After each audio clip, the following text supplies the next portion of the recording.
Hey guys, welcome to another episode of the Coach's Corner. I'm Wayne Sutton here at howtosellcoaching.com and excited today because we're bringing something that in the next 15, 20 minutes, I know can help change your business because it's all about people finding you. We know this. We talk about client attraction. You can be the best coach in the world, but if people can't find you, people don't know about you, it doesn't matter.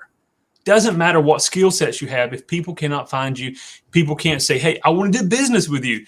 And so I'm very excited to have my friend on from SEO Leverage, and he's going to talk about just that, how to get found, what SEO. First of all, what is SEO? I know it's search engine optimization, and it's such a fancy little word, but what do coaches, consultants, independent business owners, what do they need to know?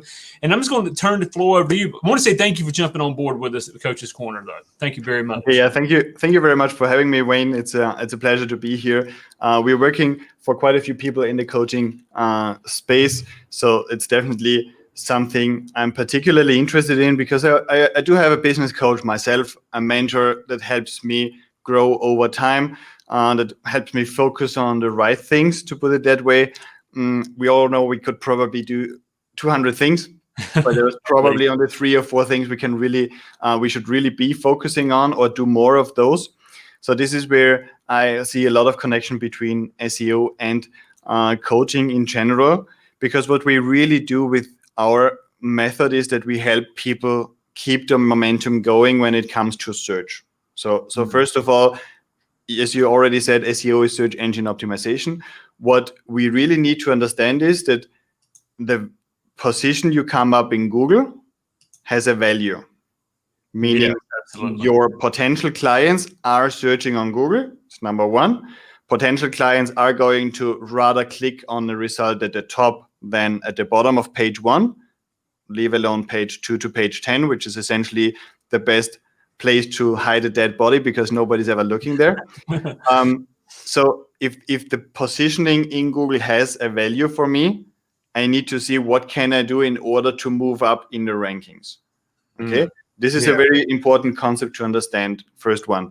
The second concept I want everybody to understand is that Google, be it the money greedy giant we have in mind when we talk about Google, they still want to make users happy. And why do they want to make users happy? Because they know that a happy user is going to come back. It's a normal business rule, right? A happy client is going to refer me. A happy user is going to use my product again tomorrow. So Google knows that user happiness is in the center of whatever they do. Right? You can argue whatever you want, and they probably have all our data and they know everything about our neighbor and whatever. Don't arguing with that. But Google wants to make us happy. And in order to make us happy, they need to present the best possible search result for our current situation and our current search query. So when I open up Google search, I'm in a very special moment. And I need to address this because it sets apart from what search marketing from Facebook ads, YouTube ads, Instagram, LinkedIn ads, etc., where many people try to get leads, because when people come to search, they are in a very specific moment, right? I'm not doing too many Google searches when I'm in line at Starbucks. I do a Google search because I know I'm going to have 30 seconds or 2 minutes in order to check something out. So I can focus all my attention into this topic, into this subject matter, in order to make sure that I consume or extract information I was looking for. Whereas when you have disruptive marketing, which works very well and should be one of your pillars, it's one of mine, and I'm in SEO, you should have a disruptive marketing as well, but you might very often not get in touch with people at the right time. So you need to have retargeting, you need to have different strategies, moments, etc., where you impact them with different communications. Okay, so definitely SEO should be one of the pillars. But you also do believe in disruptive marketing. What else really, and let me ask you this, can those work together? How does disruptive marketing and SEO work together for someone? Absolutely. There is a very powerful combination, and we're doing this for our clients as well, where we combine SEO with Google Ads, for example. Okay, so Google Ads every platform allows what's called retargeting, or in Google they call this remarketing, which essentially means that people coming to my website, I can place a cookie on their browser. So then ad platforms, when they are in a different moment, can recognize them and show those visitors specific ads. So if you search for a flight to New York, for example, you are going to see banners and YouTube ads, etc., around flights and probably to New York afterwards. The concept behind is retargeting. The tourism area kind of overdoes it. It's not doesn't have to be so aggressive. We can do this in a much smarter way. Imagine you come to a site, you check something out. What is this SEO thing? I'm not really sure about this. And you afterwards, you see a case study of someone who, for example, we just rescued last year someone who lost 70% of their traffic, and now they get 3 times the traffic they had before that traffic loss. Okay, imagine you, after checking out SEO, you come across a case study that works really well for them. Imagine after checking out a coach, you go to YouTube and you see a video of someone talking about how that coach helped them get their ideas straight, make real progress, focus on the right things, and grow their business. Imagine that 10 days afterwards, you suddenly see an ad about a free book you can download, just because you initially came to this site. So if SEO brings people to the website, when they do a normal search, they click on what we call organic or non-paid search result, we can still retarget those people, meaning we can still identify them and then be more aggressive in a second step, maybe with the sale, but first really lead with value, lead with content, lead by trying to get those people into the right mindset and connect this mindset with your brand. That's awesome. That's awesome. Yeah, years ago, I delved deep into the world of SEO and realized this isn't my strength.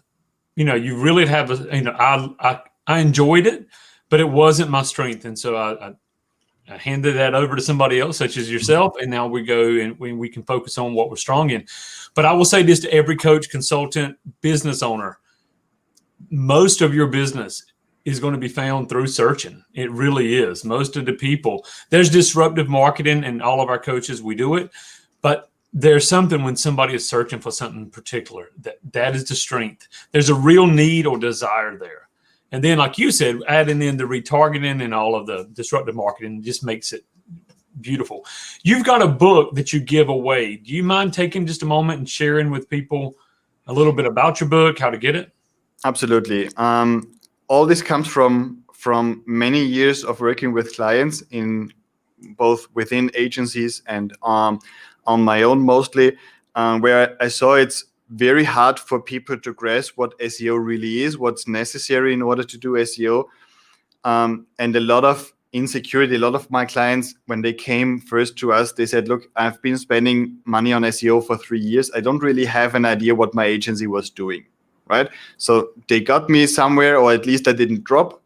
Maybe I got 1 or 2 keywords ranking higher, which is nice, but I didn't really see a difference in my bottom line. I still get more or less the same traffic, etc. So we've seen a lot of people that were really unhappy with their agency, and the common denominator across all those was a lack of transparency. Okay, so from this knowledge, I have developed a framework. We call this ERICA. And ERICA is an acronym, stands for Evolution, Research, Interlinking, Content, and Action Steps. And we defined an approach where we take every client every couple of weeks across this framework, across every single step of this framework. Because we know, based on 19 years of experience, this is not very important in SEO, but it just shows that I have been trying different approaches until landing on one that really works. We know that when I tackle all those things on a consistent basis, results are coming. And this is where I then published the book that's called the ERICA Framework, that essentially describes how I personally see SEO, how my team implements SEO for our clients. We're roughly 20 people right now, I think, in the team.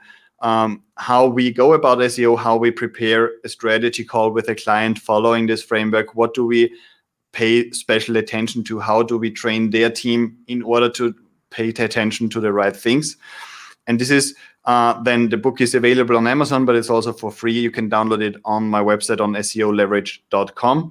And just get an idea, really. Download it. It's, I don't know, 100 and something pages, 120 pages, I think, or so.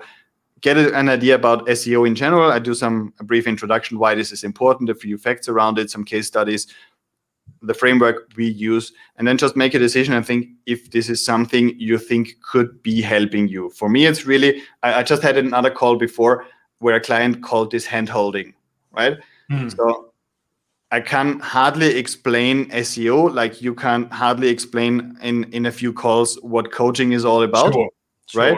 But I can hold your hand and say, look, based on what we're seeing right now, the most logical step is this one. And I can have you understand the situation, and I can help you understand why this is the next step. And then a couple of weeks later, we say, okay, now we are here. This is what we just did. This is what's the situation. This is what your competitors are doing. This is what's working for your competitors, where you could get a share of it. This is the next logical step. And I love what you said, transparency. Knowing what you have. We live in a virtual world. We have virtual assistants. We have SEO firms. We have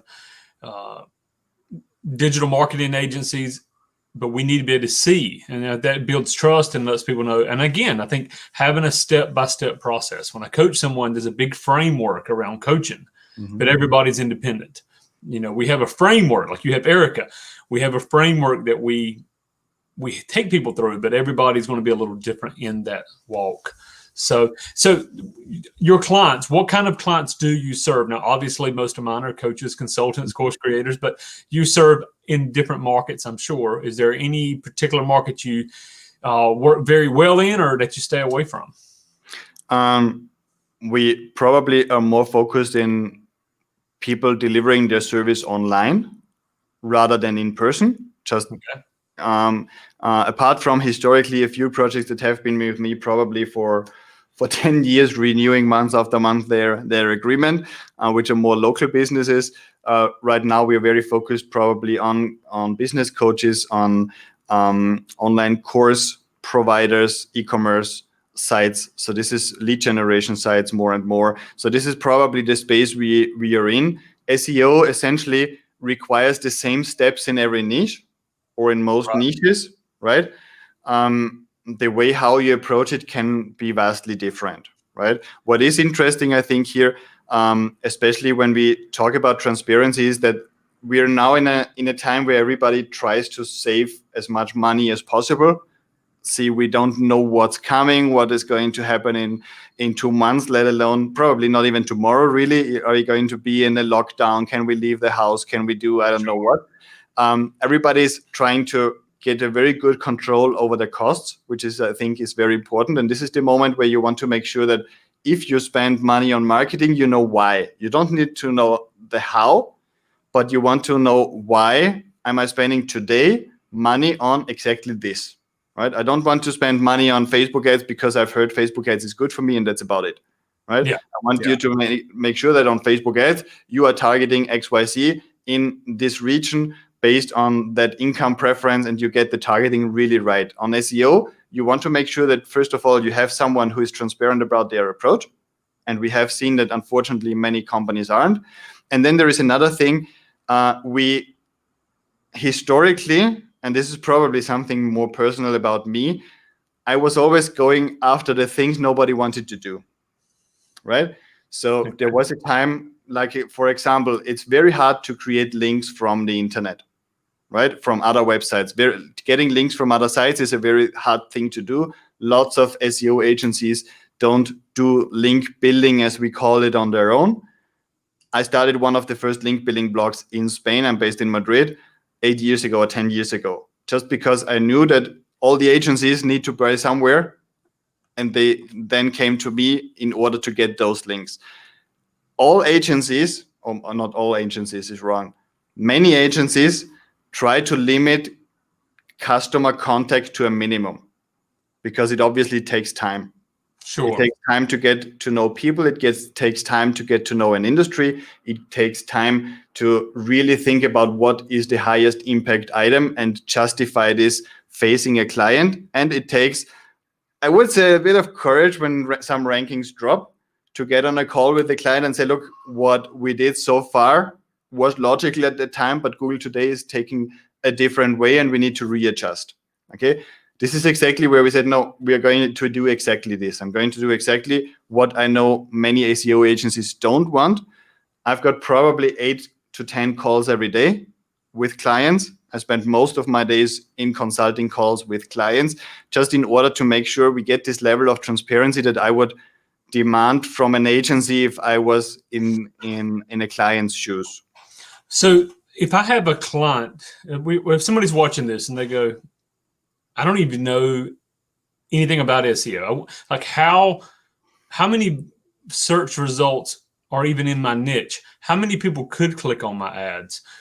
Would you recommend your book as the first place to go, or scheduling a call, or what? Could be both. Everybody has a different approach. We have people that follow me for a year and hear me on podcasts or shows, etc. You can check out SEO Leverage. There are some interviews, there's some podcasts.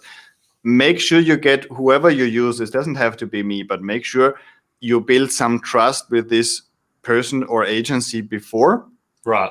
And then take the next step. SEO is an investment, right? A long-term investment. So you want to make sure that you get a person you're comfortable with and find an approach you're comfortable with. What I don't recommend is to accept that after 2 or 3 months, you still don't know what's happening. You still are not aware what they are really doing for you. And on top of that, maybe not even see results. And then on the other hand, you have agencies that use questionable methods to get very fast results, but risking your entire website. I've seen getting penalized and disappearing from Google just because an agency wanted to really get rush the results, did some shady things that got penalized the next day, and the domain was gone. And the client had to do their entire branding in order to focus on a new site because there was no way to recover it. Okay, so you really want it's really fast-based. Okay. Yeah, a lot of the black hat methods. Exactly. Yeah, exactly. So can someone see results in 30, 60 days in most cases, or is it, I know it's long term. It's a long-term thing. You can see if you're on the right track probably after 2 or 3 months. Okay, good. Right track meaning you might move up some rankings from page 10 or page 8 on Google to page 5, indicating Google that you're getting more relevant, you're getting more eligible for a page 1 ranking. You're not going to get results so fast based on if you base results on inquiries, for example. Gotcha. Okay, this is going to take more time, right? Yeah. Most SEO agencies, and I think this is where probably the only thing where we really agree with the other ones, is that it takes at least 6 to 8 months as a time frame in order to get actionable results that are really going to help you. And then it depends on how competitive your space is. We had a client hiring us for promoting, I remember it was office partitions, and our optimization happened to position them within 3 weeks for something else they didn't even want to focus on. Right now, it's a quarter of their entire revenue. That's correct. Because it just happened, right? And this is exactly the same client, for example, where we saw the communication really pays off. So this was an example. This was a local client. I came into an in-person visit. We don't do this anymore. But we were just talking about their industry, and we just heard that one of their competitors went broke. So within the same meeting, I got the domain of that competitor. A week later, we had a site set up that was very similar to the competitor's site, but with one of the companies of my client as the official company behind it. That's awesome. Still today, this is a 6-figure business after 8 years. Yeah, that's 6-figure business with hardly any ads, hardly anything. And this is only possible because you have someone taking the time to get to know your industry, asking you what's happening in your industry is one of the first questions I usually ask on my calls. Just because I know that some things can be leveraged from an SEO point of view if you're fast enough. That's awesome. That's awesome. Guys, I can tell you from working in this industry years ago and also just being a coach, there's so many people. Let me just say this, as a coach or consultant, there's thousands, tens of thousands of coaches that sound very similar to you. You've got to separate yourself. And one of the best ways to do it is let Google do it for you. Let the search engines do it for you. Let them, and it's just that mindset of somebody's number 1, number 2, number 3, that they're a better quality than somebody that's on page 2 or 3. They may not be a better coach, but if they see you on first page, and for the keywords that are going to be profitable, as well. Hey, guys, listen, Gert, I appreciate you so much being on. Guys, jump over SEOleverage.com. I jumped over. I got my book. I want you to get the book, get in touch, follow them, look at some of their videos. Just follow this. If you're a coach, consultant, business owner of any kind, before you spend money, I've spent money on SEO with good results. I spent money with bad results because I was just trusting a fancy ad instead of getting to know the person. So that's why I'm so thankful you actually were able to come on here today for all of my coaches and all of our followers. And thank you very much. I appreciate it very much. Yeah, thank you very much, Wayne, for having me. It was great. You good. So guys, jump over SEOleverage.com. Also, make sure every one of you jump over to howtosellcoaching.com. You'll see it in the little banner below. Look at our case study. Look at where we're taking people from zero income or part-time income to six-figure income very quick as a coach or consultant. And you can pick up our free case study there. If you want to schedule a call with me, callwithwayne.com. We'll take 10 or 15 minutes. Look over your business. I promise you at least one aha moment. And we can help you, great. And if not, that's okay too. But again, thank you to our guest today. And I look forward to hearing more from you. Okay, let's do this again. Absolutely. Whenever you want. Thank you, Wayne. Thank you. Bye.